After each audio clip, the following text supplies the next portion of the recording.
I'll know what we're really celebrating and remembering is Shirley and Saul, our parents, and how they brought us all together.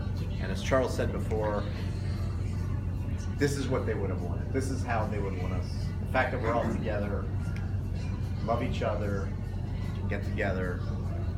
This is what they devoted their life to. So this is, Lewes XX is not just a getaway to the beach. It's really a culmination of their life's work. So I would like to introduce us, or other people, if anybody has any remarks, that would be great if they want to come up and say anything. But first, I'd like to introduce Annette Marshall. For those of you who don't know, that was her stage name at Gross Singers when she sang, not Annette Muchnick. I just found this out. So I hope you all give it up for Annette Marshall.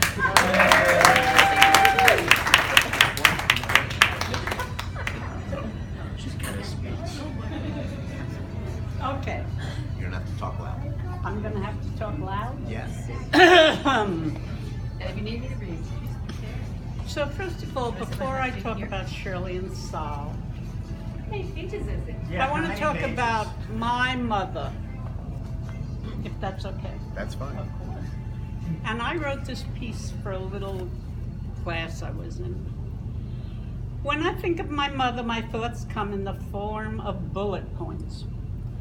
Modern museum, telling her I was getting divorced, episode in the hospital. These stories could easily have been episodes on the Seinfeld show. The only reason I remember them is that I have told them so many times over the years, and they have stayed with me. Modern museum. My mother, Fanny Hock, came from Poland as a teenager and immediately began working in a garment factory. She soon met my father, married, had me and my 3 sisters, and worked with my father in the grocery store. Her interests were limited. She didn't read much. I don't remember her ever listening to music, even when my father listened to the Metropolitan Opera broadcasts. She didn't have any friends. The only time she seemed to enjoy herself were the Saturday evenings that her brothers came to our house for gin rummy games. My mother had never been to a museum.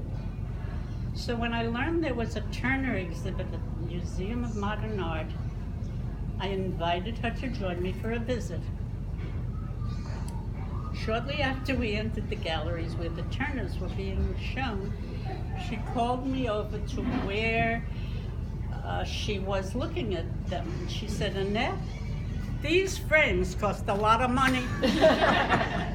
So I said, "That's true, but the paintings inside the frames are even of greater value."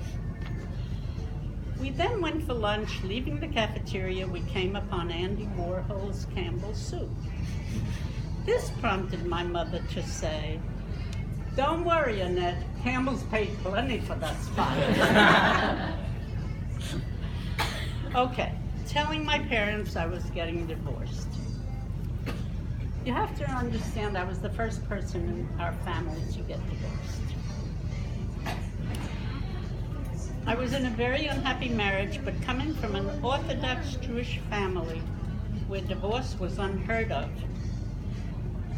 I stayed in the marriage several years longer than I should have, dreading the thought of telling my parents.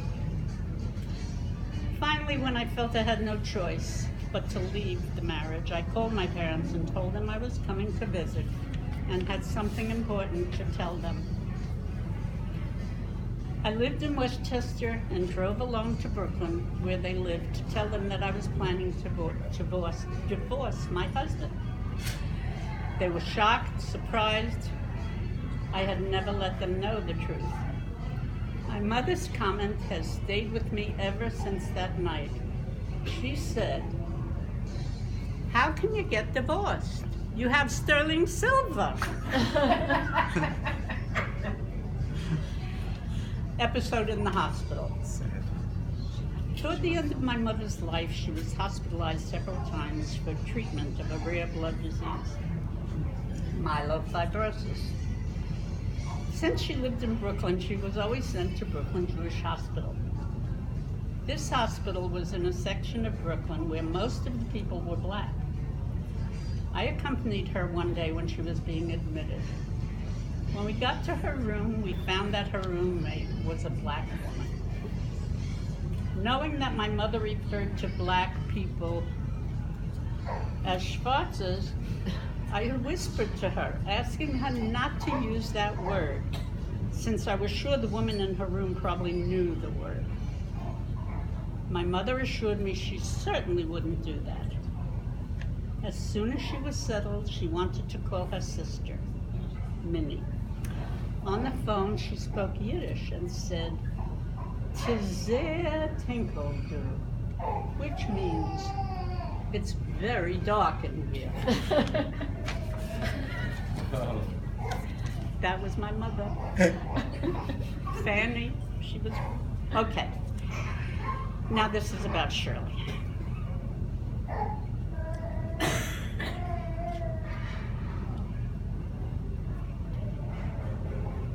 My sister, I can't do it. No? Now we'll read it for you. My sister Shirley died last week. I had written a memoir piece about her some time ago, and in looking it over, I was reminded of all she meant to me. The piece I wrote described a trip we shared to Paris, and so I would like to read it again. I hope to write more about my relationship with Shirley, as she played an important part in my growing up. Right now, I feel as if a blanket of sadness is covering me, and I can't seem to get out from under it.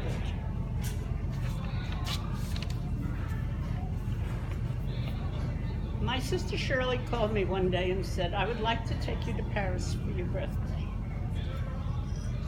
My memories of that trip are saddened by the fact that Shirley now has Alzheimer's and no longer knows me.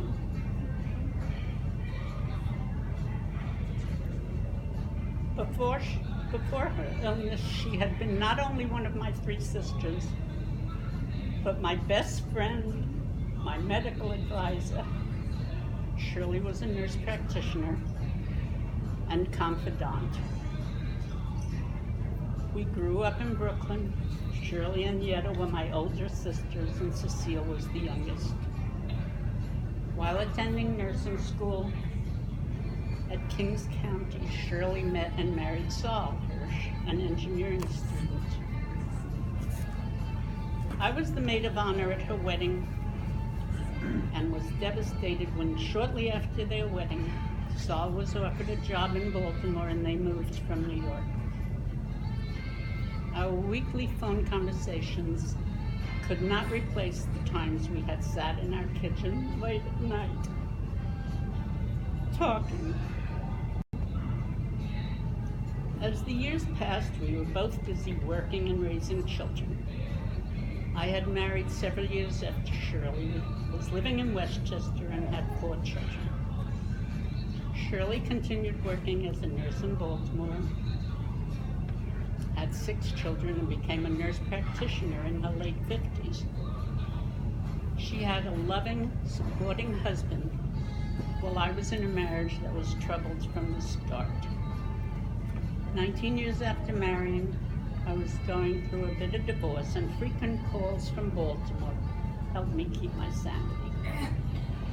It was soon after this difficult period that I received the call inviting me to go to Paris.